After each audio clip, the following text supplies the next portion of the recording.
O yan, trabaho na naman uli. Pero, gawa kami ng mesa. Mesa ninyo na. O yan, finishing carpentry. Nagbabalik ang mga finishing carpentry dito. O. Yan ang gagawin namin. O yan o. Yan.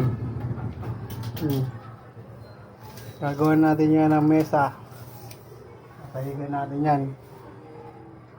Yan. Ito sa ilalim ng tulay.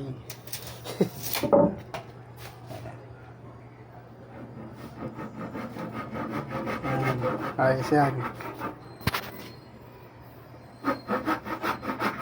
Yan o. Finishing carpenter ito. Ang hirap naglagari o. Lagari ng yelo. Lagari ng yelo yung gamit. Ito yung ano natin. Ginawa na karaan. Ayan o. Ito yung ginawa natin yan. Nabuo ko na yan o. Dahil sa kain mo doon. Ginawa ko na yan. O, buo na. Ito yung ginawa ko nakaraan yan. Lagay ng sabon. O, lagay ng tissue. O. Sa pintuan. Naliman na yan.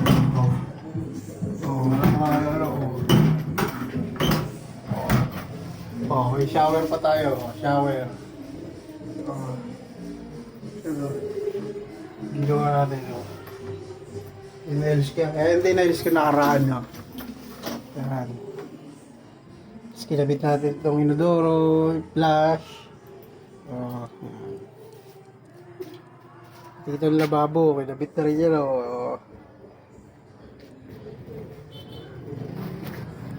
Yan.